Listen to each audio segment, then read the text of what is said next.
এই ছাত্রলীগ নিষিদ্ধ করে দিন। যারা আমার মায়ের বুক খালি করবে তারা এদেশের শিক্ষাঙ্গনগুলোকে কসাইখানায় পরিণত করবে। আমার মায়ের সন্তানেরা পড়তে গিয়ে লাশ হয়ে মায়ের কোলে ফিরে আসবে। এমন ছাত্র রাজনীতি আমরা দেখতে চাই না। অবস্থা অনেকটাই এমন, আজ বাংলাদেশকে ভালোবাসাই সবচেয়ে বড় অপরাধে পরিণত হয়েছে। দেশের স্বার্থে কথা বলবেন, পিটিয়ে মারবে, অভিযোগ করবার কোনো জায়গা নাই। সংগ্রামী সাথী ও বন্ধুগণ, আমার কথা হলো এভাবেই অন্যায়, অবিচার, জুলুম, শোষণ, দুর্নীতি, জনগণের সম্পদ লুণ্ঠন ফিরিস্তি কয়টার দিব, কয়টার কথা বলবো? তানহামা দাগ দাগ সুদ, পুম্বা কুজা কুজা নেহাদ, সারা শরীর ক্ষত বিক্ষত, মলম আর পট্টি আমি কয়খানে লাগাবো? এভাবেই চলবে। মুসলমানদের জনপদ, মুসলমানদের দেশ যতদিন পর্যন্ত কোরআন সুন্নাহ খেলাফতে রাশেদের শাসনের দিকে ফিরে না যাবে, গণতন্ত্র দিয়ে মুক্তি আসবে না, সমাজতন্ত্র দিয়ে জনগণের অধিকার প্রতিষ্ঠা হবে না, কোন তন্ত্রমন্ত্র জাতির মুক্তি আনতে পারবে না। সঙ্গে কূটনৈতিক সম্পর্ক ছিন্ন করেন, এর জন্য যদি ইউরোপীয় ইউনিয়ন আমাদের উপর কোনো অবরোধ আরোপ করতে চায়, ইউরোপীয় ইউনিয়নকে বৃত্তাঙ্গুলি প্রদর্শন করেন। অর্থনীতি যদি ধস নামে আমরা পেটে পাথর বেঁধে জীবন ধারণ করব, 3 বেলার পরিবর্তে 1 বেলা করে আমরা আহার গ্রহণ করব। আহার গ্রহণ করতে না পারি, নবীর ইজ্জত পক্ষে ধারণ করে জীবন দেওয়াকে নিজেদের জন্য গৌরব মনে করব। আমাদের গলার উপর দিয়ে ছুরি চালিয়ে দাও, আমাদের রক্ত দিয়ে আল্লাহর জমিনকে রঞ্জিত করে দাও, আমরা তোমাদের বিরুদ্ধে ততটা ক্ষিপ্ত হব না আমার নবীর ব্যঙ্গ চিত্র অঙ্কন করলে আমরা যতটা ক্ষিপ্ত হই।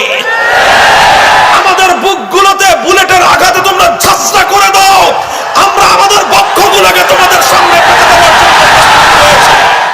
মুসলমান হওয়ার যেই হও, জুলুম করবা, ইসলাম আমাকে জুলুম বরদাস্ত করার শিক্ষা দেয় নাই। তুমি হিন্দু হও, মুসলমান হও, জুলুম করতে আসবা, তোমার হাত ভেঙে দিতে শিক্ষা দিয়েছেন আমার নবী। আমার সরল প্রাণ মুসলমানদের সন্তানদেরকে বিবর্তনবাদ শিক্ষা দিয়ে নাস্তিক প্রজন্ম গড়ে তুলবার চেষ্টা করছো। যখন আমরা দেখি তোমরা এমন এক সংস্কৃতি বাস্তবায়ন করার চেষ্টা করছো, যেই সংস্কৃতির বিরুদ্ধাচরণ আমরা না করলে আগামী দিনে প্রতিটি মুসলমানের ঘরে ঘরে বিভিন্ন মূর্তির আখড়া গড়ে উঠবে। এই দৃশ্য দেখবার পর খোদার কসম খেয়ে বলি, চুপ থাকা নিজের জন্য বৈধ মনে করি না। মনে রাখবেন, যদি এভাবেই ধর্মপ্রাণ মুসলমানদের তাদের আবেগ অনুভূতি ইসলামের অকট্য বিধানকে উপেক্ষা করে আপনারা এভাবেই যদি একটার পরে একটা ইসলাম বিরোধী কার্যকলাপ পরিচালনা করতে থাকেন, আপনাদের সাথে এদেশের ধর্মপ্রাণ মুসলমানদের স্থায়ী বৈরিতার সম্পর্ক তৈরি হবে। স্থায়ী বৈরিতার সম্পর্ক তৈরি হবে। এদেশের ধর্মপ্রাণ মুসলমান প্রতিটি ক্ষেত্রে আপনাদের বিরুদ্ধে অবস্থান নিতে বাধ্য হবে। নির্বাচনের সময় আপনাদেরকে রুখে দেওয়ার জন্য মাঠে নামতে আমরা বাধ্য হব। প্রধানমন্ত্রী, ওরা আপনার দুশমন, সরকারের দুশমন, ওরা বাংলাদেশের দুশমন। যারা আজকে কনফারেন্স বাতিল করবার পায়তারা করেছে, ওরা বাংলাদেশের শত্রু, ওরা ইসলামের শত্রু, ওরা বাংলাদেশ সরকারের শত্রু, ওরা রহমাতুল্লিল আলামিনের শত্রু, ওরা আল্লাহর নবীর দুশমন। নরেন্দ্র মোদী যদি আসতে চায়, একটা করে ঝাঁটা আর একটা করে জুতা, দুটো করে 18 কোটি বাঙালির 36 কোটি জুতা ঝাড়ুর পাড়ি দাও, নরেন্দ্র মোদী সোজা হয়ে যাবে।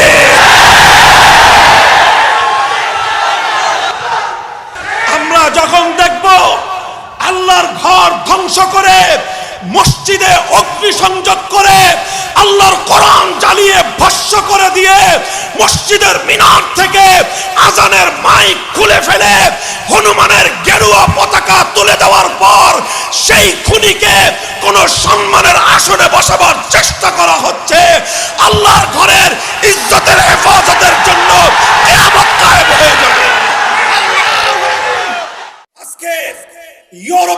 দানবীয় শক্তি ফ্রান্স আমার নবী ইজ্জতের উপর আঘাত করে নবীর কার্টুন অঙ্কিত করে রাষ্ট্রীয়ভাবে সারা দুনিয়ার 250 কোটি মুসলমানদের বিরুদ্ধে যুদ্ধের ঘোষণা করে দিয়েছে। ফ্রান্সের ইসলাম বিরোধী যুদ্ধের বিরুদ্ধে, মানবতা বিরোধী যুদ্ধের বিরুদ্ধে, আল্লাহর পয়গম্বরের ইজ্জতের উপরেই চরম আক্রমণের বিরুদ্ধে মধ্যপ্রাচ্য আজকে ফুঁসে উঠেছে। কুয়েত, কাতার সহ অনেক মুসলিম দেশ রাষ্ট্রীয়ভাবে, জাতীয়ভাবে তাদের দেশ থেকে ফ্রান্সের সমস্ত পণ্য বয়কট করে ফ্রান্সকে একটা উচিত জবাব দেওয়ার পরিবেশ তৈরি করেছে। আমি জানতে চাই, এই 18 কোটি মুসলমানের বাংলাদেশ, 97% মুসলমানের বাংলাদেশ, শাহজালাল শামাকদমের বাংলাদেশ, হাজী শরীয়তুল্লাহ আহমদ শফীর বাংলাদেশ থেকে ফ্রান্সকে উচিত জবাব দেওয়ার মতো, সমুচিত বার্তা দেওয়ার মতো তাওহীদি জনতা বেঁচে আছে না মরে গেছে? মুহতারাম হাজিরিন, আল্লামা আহমদ শফী নাই, কিন্তু ইনশাআল্লাহ যেভাবে 2013 সালে মহাশূন্যতা পূরণে আল্লামা আহমদ শফীর আবির্ভাব হয়েছিল, আবারও ইনশাআল্লাহ আমরা রাজপথে নামবো, কাদিয়ানীদের অমুসলিম ঘোষণার দাবি আদায় করেই ঘরে ফিরবো ইনশাআল্লাহ। এটা থাকবে আমাদের নসিহত, এটা থাকবে আমাদের করজোড় আবেদন। আর যদি আমাদের এই নসিহত, আর যদি আমাদের এই আবেদনগুলো, আমাদের এই নিবেদনগুলো আপনাদের কর্ণকুহরে পৌঁছতে ব্যর্থ হয়, তাহলে এদেশের তাওহীদি জনতাকে নিয়ে এই মূর্তি সংস্কৃতিকে রুখে দেওয়ার জন্য গোটা বাংলাদেশ ব্যাপী তাওহীদি জনতা আবার শাপলা চত্বরে যাবে। আপনি যেভাবে নির্বাচিত হয়েছেন আমাদের আর কোনো আপত্তি থাকবে না। 18 কোটি মানুষের মুখের ভাষা, মনের ভাষা একবারের জন্য আপনার মুখে উচ্চারণ করেন, 18 কোটি মানুষ আপনার জন্য জীবন দেবে। শান্তি চাই, যুদ্ধ চাই না। আমরা সম্প্রীতি চাই, লড়াই চাই না। আমরা বন্ধুত্ব চাই, শত্রুতা চাই না। কিন্তু মনে রাখবে, যদি আমাদের বন্ধুত্বের হাতে তুমি গাদ্দারির রক্ত লাগিয়ে দিতে চাও, সম্প্রীতির জায়গায় যদি সাম্প্রদায়িকতার আগুন জ্বালিয়ে দিতে চাও, 80 কোটি মুসলমান গজওয়াতুল হিন্দের হাতিয়ার নিয়ে জিহাদের ময়দানে নামবে, জিহাদের ময়দানে নামবে। এজন্য সোজা হয়ে গেছে মাথার টান। কার মোটকে দিবেন? কার কার কার মোটকে দিতে চান? আপনার গর্দানটা কত মোটা? গর্দান কত মোটা জানতে চাই। ঘি খেয়ে ঘাড় মোটা বানাইছেন। এই গর্দান, মোটা গর্দান দিয়ে কাজ হবে না।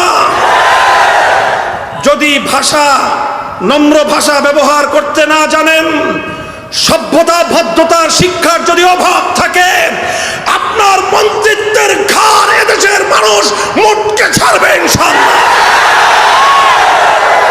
কাজেই ওলামায়ে কেরামকে চোখ রাঙায়ে কথা বলে লাভ নাই। আপনারা যদি চোখ রাঙায়ে কথা বলেন, আমরা আল্লাহর পয়গম্বরের কাছ থেকে সিরাতুন নবীর আদর্শ শিখেছি, আমরা সাহাবায়ে কেরামের কাছ থেকে আদর্শ শিখেছি। কোন কথার কি জবাব দিতে হয় সেই জবাবের ভাষা আমরা হাদিসের কিতাব পড়ে রপ্ত করেছি। মন্ত্রী সাহেব, জাতির সঙ্গে কোন ভাষায় কথা বলতে হয় আপনার বাবা শিক্ষা দেয় নাই। মন্ত্রিত্বের চেয়ারে বসেছেন, মন্ত্রিত্বের চেয়ার এটা কোনো আপনার বাপ দাদার কেনা সম্পদ নয়, এটা দেশের মানুষের অবদান, এটা দেশের জনগণের কৃপা। কাজেই জনগণের সঙ্গে কোন ভাষায় কথা বলতে হয় সেই ভাষা শিখে মন্ত্রিত্ব চালাতে আসবেন। ঘাড় মোটকে দিবেন কার? কার ঘাড় মোটকে দিতে চান? আমরা বাংলাদেশের বিরুদ্ধে নই, আমরা স্পষ্ট আমাদের বক্তব্য। রাশেদ খান মেনন তারপরে মুরগি চোরা শাহরিয়ার কবির, সুপ্রিম কোর্টের বিচারপতি মানিক সাহেব কাদিয়ানীদের পক্ষ নিয়ে মাঠে নেমেছে। এদেশের 16 কোটি মানুষ যারা আখেরি পয়গম্বরকে আখেরি পয়গম্বর হিসেবে, খাতেমুন নবিয়্যিন হিসেবে যারা বিশ্বাস করেন, তাদের ঈমানি দায়িত্ব হলো এই তিনজনকে বাংলার যে কোনো জায়গায় পাওয়া যাবে, সঙ্গে সঙ্গে জুতা খুলে পিটাইতে হবে।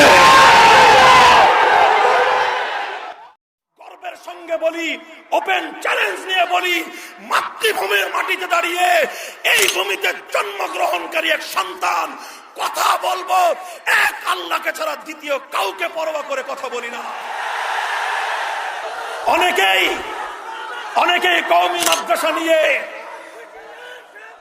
অনেকেই মাদ্রাসাগুলো নিয়ে উপহাস করে, মাদ্রাসাগুলোর ব্যাপারে তাচ্ছিল্য করে। রাশেদ খান মেনন, হাসানুল হক ইনু, মুরগি চোরা শাহরিয়ার কবির, তোমরা মাদ্রাসাগুলোর ব্যাপারে অনেক বিষোদ্গার করেছো। তোমাদের বিষোদ্গারে মাদ্রাসার অগ্রযাত্রা রুখে যাবে না। এই মাদ্রাসাগুলো আল্লাহ পাকের শক্তিতে বলিয়ান। এই মাদ্রাসাগুলোকে দুনিয়ার কোন শক্তি পেট্রোনাইজ করে না। তোমাদের পেট্রোল আসে কারো রাশিয়া থেকে, কারো আমেরিকা থেকে, কারো চায়না থেকে, কারো দিল্লি থেকে। কোরআনের সৈনিকদেরকে পেট্রোনাইজ করা হয় আরশের পক্ষ থেকে। সাহস থাকে মোকাবেলায় ময়দানে নামো। ময়দানে তোমাদেরকে সমুচিত জবাব দেওয়ার জন্য আমরা প্রস্তুত রয়েছি।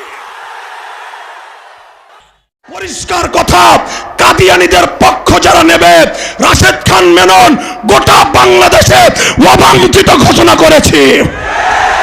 মুরগি চোরা শাহরিয়ার কবির যেখানে পাওয়া যাবে জুতা দিয়ে বাইরে সোজা করে দিতে হবে।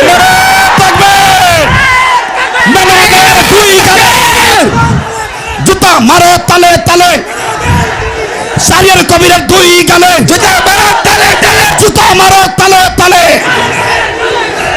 আমরা পরিষ্কার ভাষায় বলতে চাই, রাশেদ খান মেনন, হাসানুল হক ইনু, মুরগি চোরা শাহরিয়ার কবির গং, এই ইনু আর মেনন নৌকার খয়রাত নিয়ে এমপি হয়ে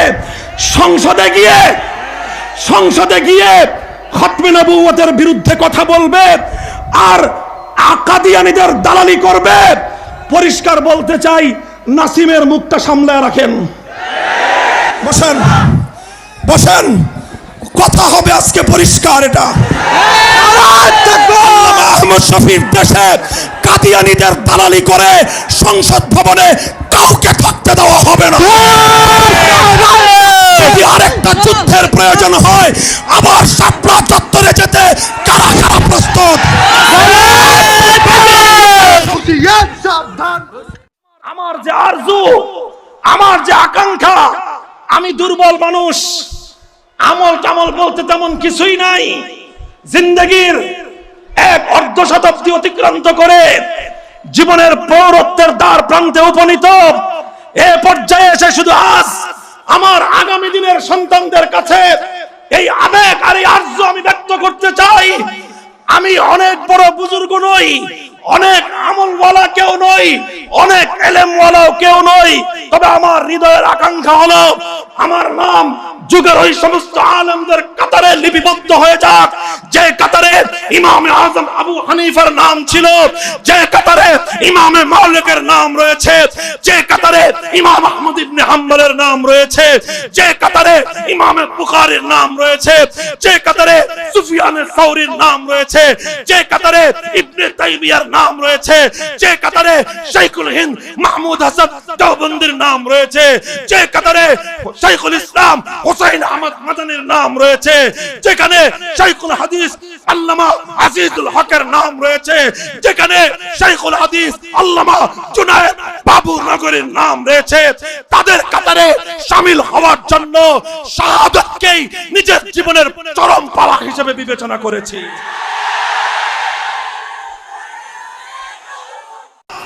আজ নবীর নামে যারা কটূক্তি করেছে, সে যে ধর্মাবলম্বী হোক না কেন, সে যেই ধর্মাবলম্বী হোক না কেন, স্পষ্ট ঘোষণা হলো নবীর দুশ্মনের কোন ধর্ম পরিচয় নাই, নবীর রাজনৈতিক পরিচয় নাই, নবীর দুশমনের কোনো গোত্রীয় কোনো বংশীয় পরিচয় নাই।